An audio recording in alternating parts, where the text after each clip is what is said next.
Assalamualaikum warahmatullahi wabarakatuh. Salam sehat dan sejahtera, Ibu, Bapak, guru penggerak dimanapun berada. Pada kesempatan kali ini, saya Farid Syafi'i, CGP Angkatan 9, akan mempresentasikan aksi nyata modul 2.3, yaitu coaching untuk supervisi akademik.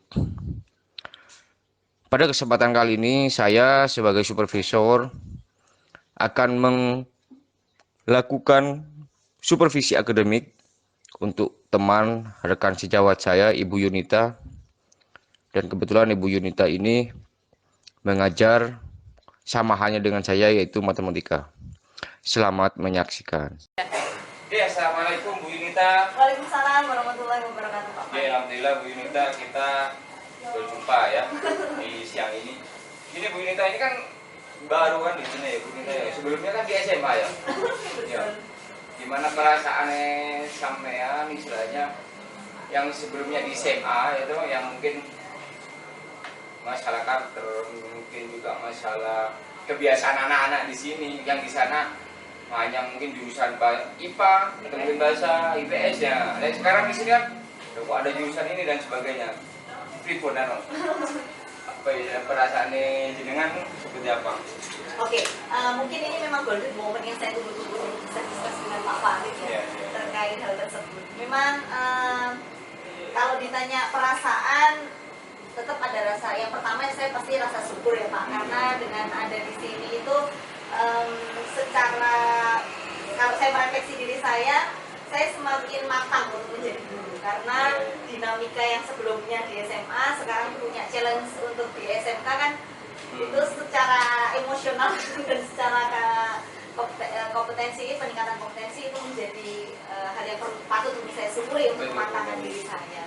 Cuma first impression dulu waktu datang ke sini ya sebenarnya nggak kaget-kaget banget, cuma karena sudah beberapa kali dapat spill ya terkait dinamika yang ada di SMK. Tapi ya lagi-lagi cuma memang betul Pak, saya sedang, kalau ditanya sekarang dalam proses untuk beradaptasi dengan dinamika anak-anak. Khususnya bidang studi kita itu kan bidang studi yang sangat disayangi anak-anak. Iya, betul. Sangat disenangi, betul. Sangat disenangi anak-anak. Karena saking sayangnya mereka itu sering tidak ngeh kalau materi atau mapel ini itu sangat relate dengan kehidupan mereka. Betul. Kalau dulu di SMA mungkin saya benar-benar prima dona ya mapel saya Pak, karena matematika itu menjadi syarat kalau anak-anak senam PTN, SBMPTN. Jadi mereka yang nyari matematika, gurunya. Jadi di luar kelas kan mereka juga sudah punya tambahan-tambahan pembelajaran. Jadi di dalam kelas ya sudah setengah jam. Tapi kalau di sini gurunya yang nyari. tapi sebenarnya juga nggak semua sih Pak, nggak semua. Betul. Tapi memang ada tantangan tersendiri untuk bagaimana saya bisa mengkondisikan mapel ini menjadi semakin digandrungi ya. Betul, suatu tantangan Bu ya. Terus ini Bu mungkin pernah mengajar kan tentunya dong di SMP ini. Gimana perasaannya Ibu mengajar? Ada enggak bedanya yang di SMA waktu mengajar adalah seperti ini, di SMK kok seperti ini, atau mungkin lebih baik di SMK gitu loh, malah sebaliknya? Oke. Seperti yang Pak Jenengan katakan tadi Pak, karena di sini itu jurusannya 10 ya? Iya, 10 jurusan. Dan saya kebetulan memang 10 jurusan itu belum semua saya pernah mengajar. Jadi saya yang pernah mengajar itu listrik, mesin, SIJA, dan RPL. Jadi masih 4. Yang 6 saya belum. Dari 4 ini tadi ada beberapa jurusan yang saya merasa sebenarnya ekuivalen dengan SMA. Di jurusan IPS lah, taruhlah seperti anak RPL, SIJA. Oh ya, bisa betul. Itu masih saya tidak merasakan terlalu perbedaan yang signifikan ya Pak dengan jenjang SMK. SMA. Tapi kalau yang mesin dan DITL itu sebenarnya secara konten malah saya sebenarnya tertantang Pak, karena materinya benar-benar relate ya dengan dimensi mereka, dengan jurusan mereka. Cuman meningkatkan minat dan motivasi belajar mereka itu juga menjadi hal yang berjalan beriringan. Yang awalnya mungkin Bu Yunita ini tidak tahu mesin, akhirnya harus belajar tentang mesin. Iya, saya sendiri juga sama. Akhirnya kan berdampak, jurusan anak-anak anak-anak bisa nanti bisa dijelaskan dalam dengan jurusannya, dan itu juga ada pengembangan kompetensi tentang mesin itu seperti apa sih ya. Dan kita ngajar matematika tapi tidak tahu jurusannya anak juga kan juga bingung. Mesin, misalkan contoh mesin CNC ini bentuknya seperti apa dan sebagainya. Ini kan ada pengembangan kompetensi ya Bu ya, dari jenengan. Oke, gini Bu Yena, gini kan rencananya kan minggu depan ya, minggu depan. Ini kan tujuan apa? Saya sudah mendapat sih ininya, modul ajarnya, perangkat pembelajaran dari jenengan. Nanti di minggu depan itu tujuan pembelajaran yang jenengan sampaikan apa? Oke. Pak Farid begini, sebenarnya saya ini mungkin kalau nanti dalam komunikasi ini ada skill-skill curhat, tidak apa-apa ya? Iya, oke, tidak apa-apa, Begini Pak Farid, saya itu merasa di beberapa kelas saya itu kemampuan komunikasi anak-anak itu masih gimana ya Pak ya? Agak kurang antep gitu loh. Oke. Jadi sebenarnya mereka itu juga nggak secara kompetensi nggak parah banget kok, meskipun katanya anak SMK. Saya yakin mereka punya kompetensi itu, tapi kemampuan mereka untuk mengkomunikasikan itu, utamanya dalam masalah-masalah matematis, itu menjadi tantangan saya ya Pak di kelas. Kadang saya melihat mungkin ada yang kurang confident, lalu mereka itu untuk kolaborasi dengan teman sejawatnya juga masih kaku. Mungkin karena kelas 10 saya juga mikir seperti itu. Lalu kemampuan literasi matematisnya itu juga saya melihat masih kurang. Jadi taruhlah gini loh Pak, kemarin itu di kali sebelumnya ya, di materi eksponen, logaritma dan eksponen, mereka kan ngomongnya soal cerita biasanya gitu ya. Belum apa-apakan, belum dibaca. Cuman hari ini anak-anak kita akan mulai pembelajaran hari ini kita akan membahas materi implementasi eksponen logaritma dalam kehidupan sehari-hari. Mereka sudah kayak panik karena soal cerita ini susah. Jadi itu Pak, itu yang menjadi problem saya, dan itu ingin saya angkat di masalah ini. Kalau jelas tujuan pembelajaran saya ini adalah pada materi barisan dan deret ini, harapan saya sih peserta didik mampu menyelesaikan masalah kontekstualnya Pak, memang dalam materi barisan dan deret. Dalam kehidupan sehari-hari. Aritmatika aja sih, saya masih aritmatika aja. Betul, ini yang disampaikan Bu Nina memang betul. Anak-anak mendengar soal cerita itu sudah sangat takut. Padahal kadang dari soal cerita itu kadang jawabannya kan hanya sedikit, tapi melihat dari soal aja kadang-kadang soal apa, kemampuan literasinya Bu, memang anak-anak itu ya kurang. Terus ya mungkin karena sudah terbiasa malas membaca ya, akhirnya ya sudah, pokoknya apa yang disampaikan oleh guru tentang itu ya sudah, akhirnya kalau ditambahi dengan soal cerita atau mungkin ya mohon maaf ya, ada soal yang dirubah sedikit, kadang-kadang ini soal apa ini, padahal kan hanya kita merubah sedikit sebenarnya. Konteksnya akhirnya anak-anak itu beranggapan karena mungkin kemampuan literasinya yang kurang ya, akhirnya menganggap matematika itu ya sulit lah dan sebagainya, seperti itu Bu ya. Ini Bu, nanti strategi yang digunakan apa ya nanti pada saat nanti mengajar di minggu depan ini? Begini, sebenarnya saya PBL ya Pak, Program Based Learning yang mau. Saya akan melakukan pendekatan model pembelajaran PBL. Jadi rencana saya akan membawa satu masalah kontekstual yang ada konten atau ada komposisinya kearifan lokal yang ada di Jawa Timur. Ya, harapan saya ini bisa menjadi salah satu alternatif ya, bagaimana anak-anak pertama menambah khasanah keilmuan mereka tentang budaya di lingkungan Jawa Timur. Lalu yang kedua, bahwasanya masalah saya ini sebenarnya ringan kok Pak. Siap. Tapi ini juga belum saya ujikan. Semoga nanti bisa menjadi membawa aura berbeda dalam belajar.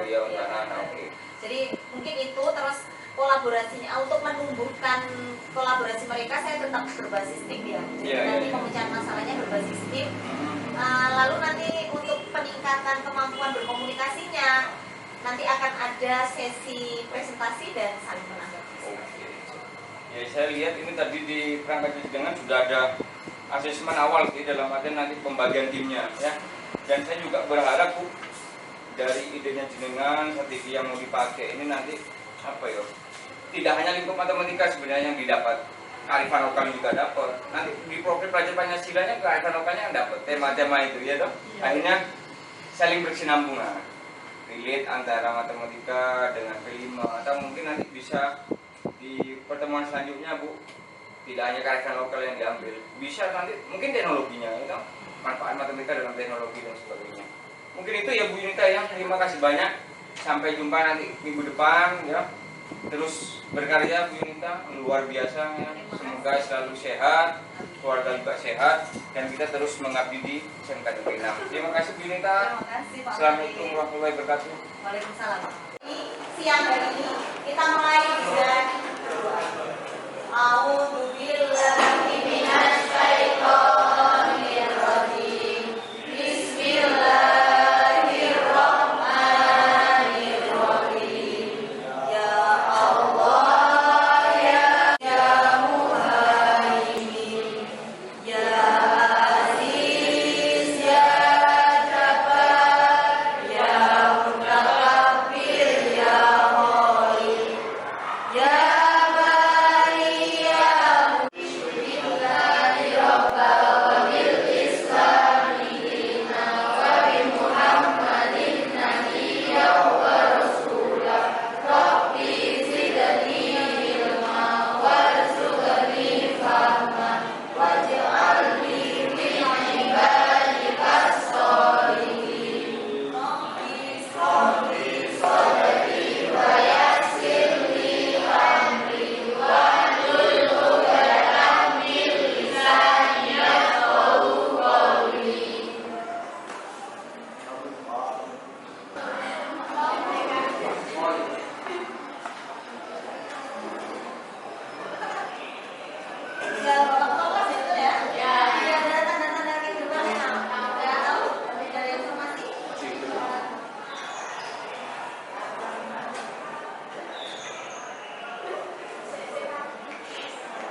Selisihnya berapa?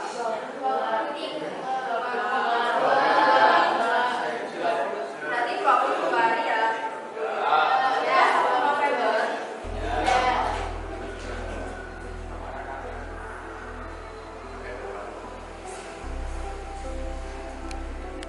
Ke 20. Dari apa yang kita lakukan tadi, apa yang kita lakukan di sini, kita menemukan A-nya yaitu 13. Jadi jumlah produksi pada 1 November adalah 13 kg.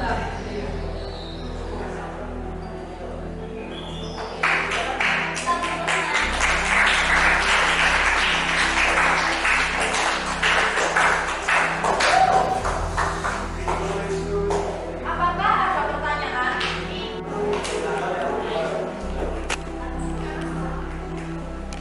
Bertanya untuk soal itu apakah bisa menggunakan rumus manual dan kenapa di soal itu yang selisih 20 hari makanya kita menggunakan cara yang seperti ini agar mempersingkat waktu. Dan untuk 22 kali 13 adalah rumus UN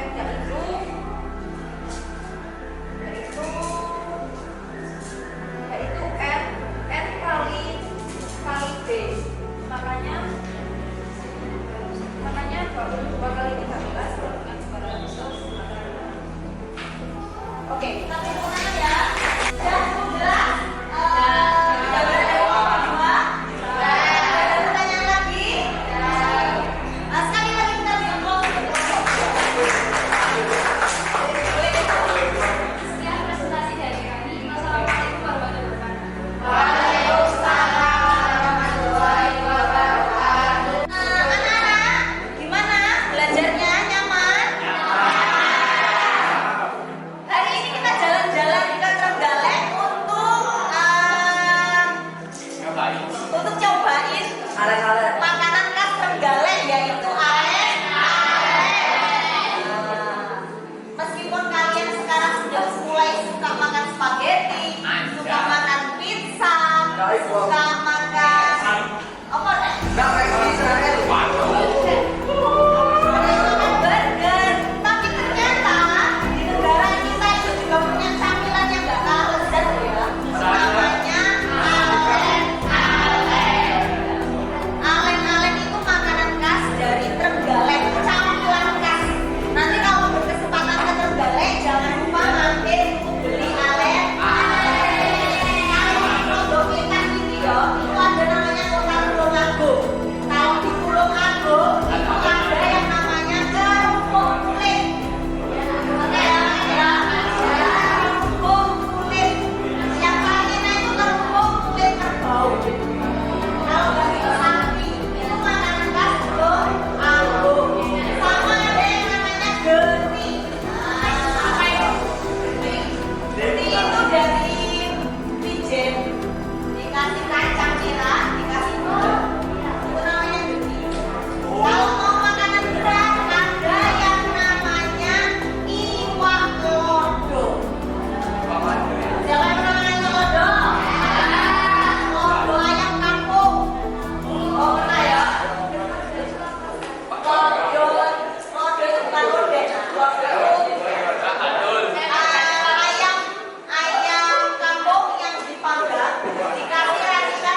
bersama di sini ini tadi. Em, Kalian sedang belajar, Bapak Ibu yang di sini juga sama-sama sedang belajar. Jadi yang namanya belajar itu tidak akan mungkin kenal waktu dan kenal usia. Bapak yang ada di belakang kita ini adalah Bapak calon kepala sekolah.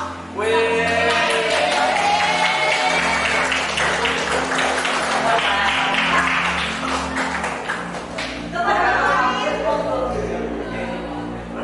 Terima kasih. Assalamualaikum warahmatullahi wabarakatuh. Waalaikumsalam. Lagi kita sudah menyelesaikan kalian semua dengan dibersamai oleh guru kita. Terus guru kita juga menghadirkan bahwa matematika itu berdampak di dalam kehidupan kita sehari-hari.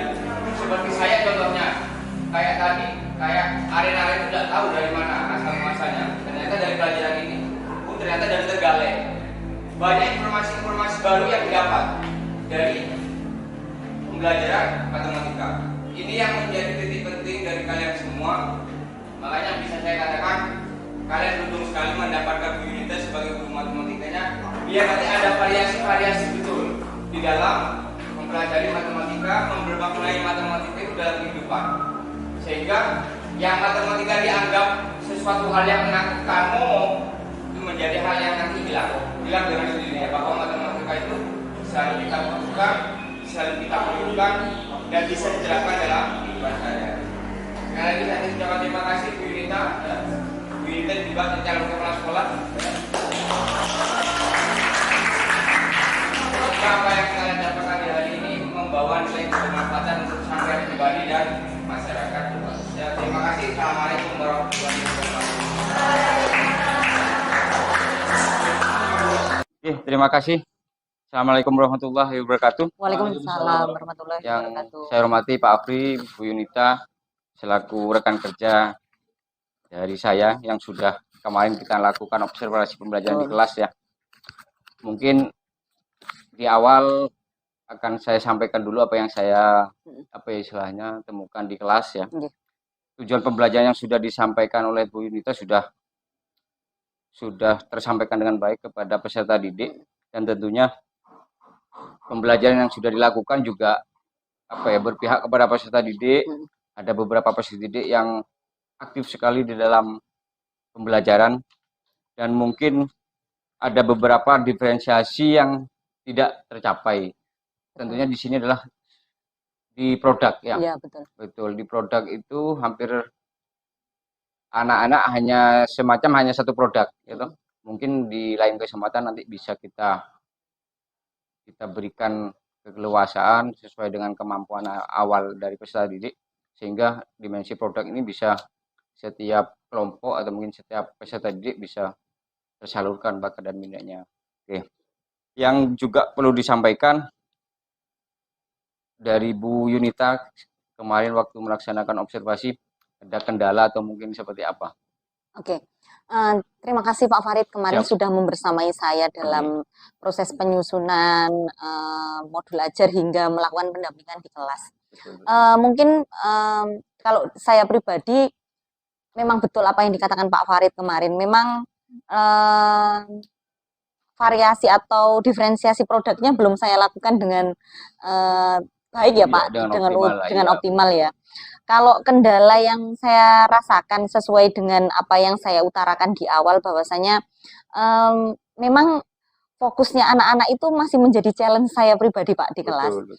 Taruhlah kemarin kurang lebih ada 34 siswa, mungkin hampir 20% itu masih lebih seru kegiatan mereka daripada ikut pembelajaran saya dalam proses tersebut seperti itu. Kalau dari situ itu saya mengamatinya, mungkin ada beberapa anak-anak di sayap sebelah kiri pada waktu itu masih asik untuk bercengkrama dan membicarakan sepertinya permainan bola atau pertandingan bola kemarin yang sedang mereka ceritakan seperti itu. Wah, berarti memang harus ada hal yang lebih perlu saya upgrade ya dengan situasi-situasi kekinian anak-anak seperti itu. Dan memang kan kalau Bu Yunita ini kan dulu sempat di SMA ya Bu ya. Sehingga mendampingi anak SMK ini kan mungkin harus banyak apa ya, mungkin penyesuaian lah sesuai dengan program keahlian dari peserta didik yang diampu, karena mungkin pada saat nanti jenengan di RPL atau mungkin di jurusan yang lain otomatis kan harus menyesuaikan ya. Tapi saya katakan kemarin itu sudah luar biasa, artinya saya pun secara pribadi Bu yang tidak tahu arena itu ada di mana dan sebagainya tertuang kan akhirnya oh ternyata ada di sini. Terus anak-anak pun juga paham lah bahwa materi yang didapatkan dari Bu Yunita itu ternyata sangat kontekstual sekali di dalam kehidupan peserta didik ya. Sehingga mungkin Bu Yunita di dalam membersamai peserta didik kemarin bisa sekali sangat luar biasa, bisa memberikan sebuah edukasi penting, pembelajaran penting bermakna sesuai dengan keadaan peserta didik. Ya memang walaupun di beberapa dimensi ya belum tersentuh secara optimal ya, tapi insya Allah nanti di pembelajaran selanjutnya saya yakin Bu Yunita sangat mampu lah untuk memanen itulah produk-produk apa yang istilahnya yang disesuaikan dengan jurusan dari peserta didik.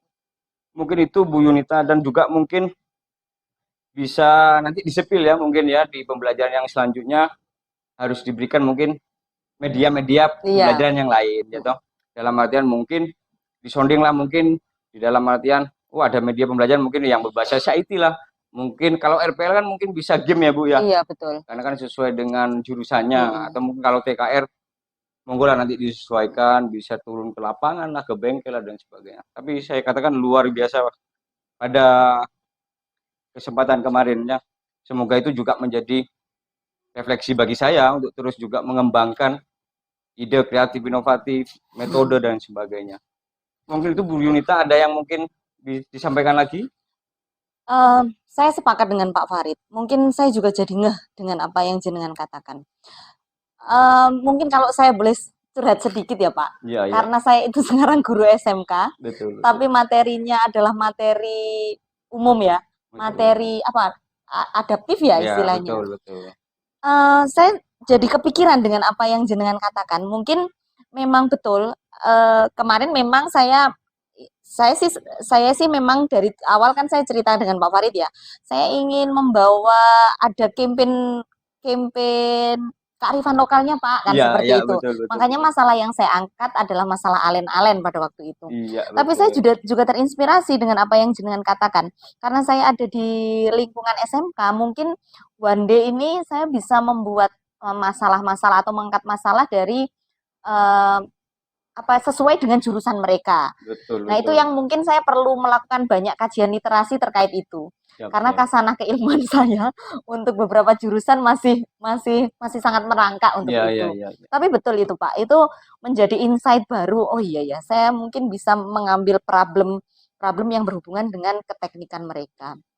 Lalu yang kedua, betul sekali. Mungkin kalaupun nanti masalahnya tidak dari, maksudnya mengangkat masalah dari mereka, mungkin dapat memberikan variasi melalui games pembelajarannya, betul. Atau mungkin